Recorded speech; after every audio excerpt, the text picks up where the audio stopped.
Welcome to a restorative practice for balancing the chakras. We will be moving from the root to the crown, moving through 7 different postures.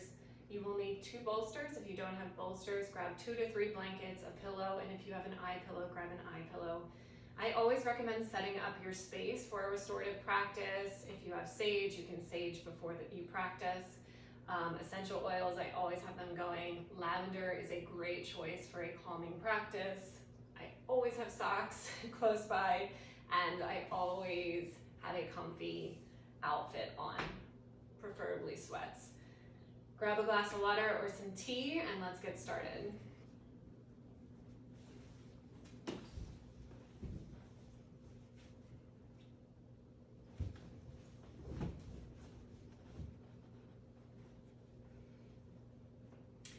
Okay, so I would start with your blanket folded about this size. Fold it again one more time.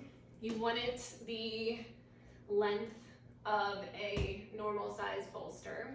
And then you're just gonna roll it like a sushi roll. Depending on how big you want the bolster, you can just roll it like this, and this can be your bolster, or you can double it up and place it inside another folded blanket and roll that up, which this looks like the perfect size as well. And there's your bolster. All right, so the first pose we are doing is child's pose. This benefits all of the chakras. This is our resting posture, but our focus for this is the root. So the very base of the spine, all the way down to the legs and the feet. Setting up, you can take a block if you have one, or your other bolster, and place it underneath the far end of your first bolster that is closest to the body. Take your knees wide, the bolster goes in between the knees, and your torso drapes over. Resting one side of the face down and settling the arms down on the earth. If this is too much in the back body, the low back and the hips, you can take a blanket underneath your seat, in between the heels and the seat for support. All right, so moving up to the second chakra, Svadhistana, which is our right below the navel on the front of the body and at the sacrum on the back of the body. And don't get too hung up on where the chakras are in the body. It's energy, it's always moving. But this is the area that we're focusing on. And we're going to go into one of my favorite postures, pigeon pose on each side. So to start out, I would start with just one bolster out in front and setting up, taking your right knee out in front to start. We'll do just one side and then you can switch. Your left leg is going to be behind you. If you have tight hips, you're going to work this right foot closer to your left thigh. And then we're using the bolster to drape our torso and rest one side of the face down to start. If this is too much in the hips, you can take another bolster or a blanket underneath your hips. I'm going to use our homemade bolster underneath my hips, draping your shin in front of that bolster, resting your hips down on the blanket or bolster, and then folding over. All right, moving on to the third chakra, Manipura, our sun center, our solar plexus, around the center of the belly, around the navel center, a little bit above the navel. So I would start with one bolster. If you have a wall close by, you can use the wall. A block or 2 or a bolster goes underneath the far end, just like we set up for child's pose, the first posture. Except this time we are going to sit up close to the bolster, so our right hip to start. Sit up very close to it, you're not sitting on the bolster, and then we're just dropping our torso down, dropping the arms down either on the earth or the other bolster. And if you'd like to take this deeper, you're going to switch your gaze in the opposite direction of your knees. It's a little deep for me, so I'm just gonna stay here. The focus is at the center, this deep twist. Close your eyes and just breathe. Okay, this is an easy transition from the third chakra to the heart, Anahata, because we're not going to move our bolsters. We're going to just turn ourselves around. Put your seat right in front of that bolster. You're not sitting up on top of it, right in front. Recline yourself back. Take your arms out. If you have other bolsters or blocks for support underneath the arms, that's a perfect option. Legs can be bent, legs can be straight, bottoms of the feet can be together in ℚ𝒶𝓁𝒂𝓃. Bolsters or blocks or pillows underneath the knees is also a really beautiful option. Or hands can just rest on the belly, eyes are closed, heart is opening, the focus is at our hearts.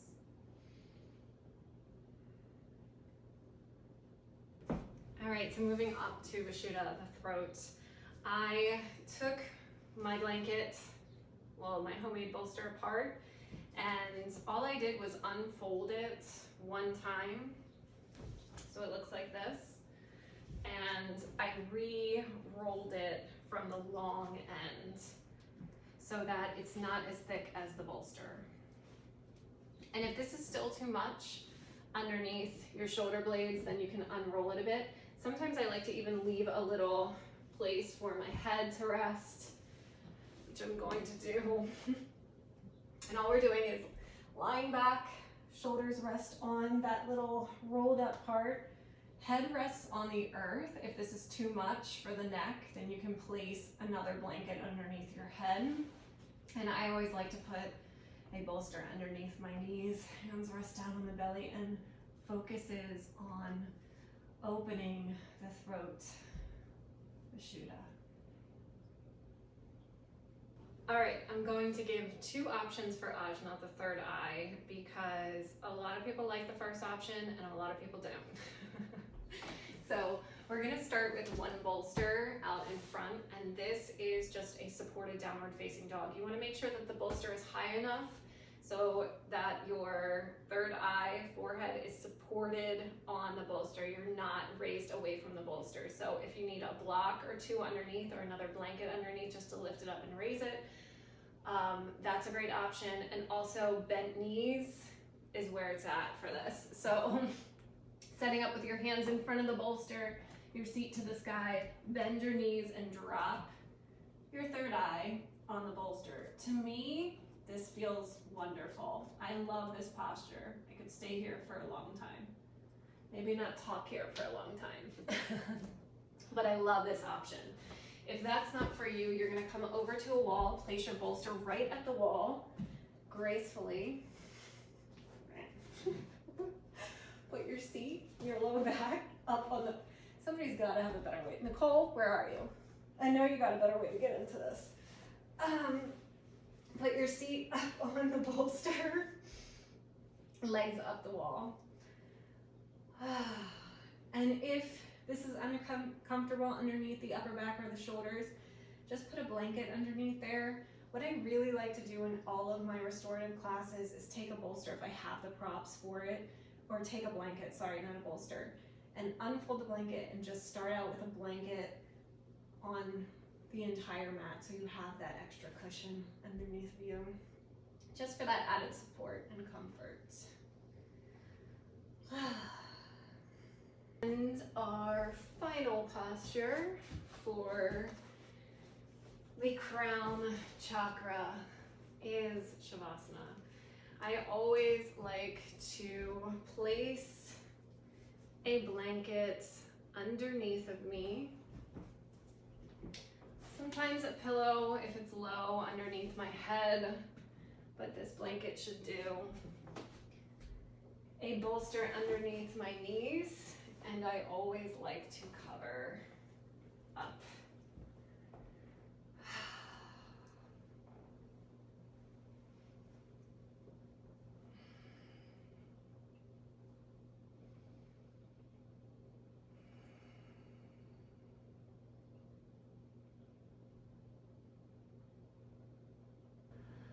So I usually like to finish a restorative chakra class with a meditation. I I like to pair restorative classes usually with a guided meditation, whether that's with a word associated with the chakras or a visualization or a symbol. There are a million different chakra meditations out there. You can even find recorded ones. What I really like to say is don't be intimidated by a chakra practice. I feel like a lot of new teachers especially are intimidated, thinking they don't know enough. There are a million different ways to balance your chakras.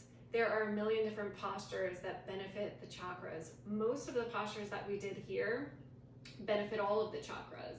So don't overthink it. If you're in a pose and you don't think you're doing it right, but it feels really good in your body, just stay there. Stay there. Your body will tell you what feels good and what doesn't. And your body will tell you when you feel calm and supported and when you don't. That's pretty much it. I would start, if you're new to this and you don't know how long to stay in the postures, I would start with at least 3 to 5 minutes in each posture, and then you can build on to that. That's it. I hope you guys enjoy this. I know this is one of my favorite practices, and everyone needs a restorative practice. Everyone. So get on your mat, grab your bolsters, grab your blankets, grab your pillows, and just do it.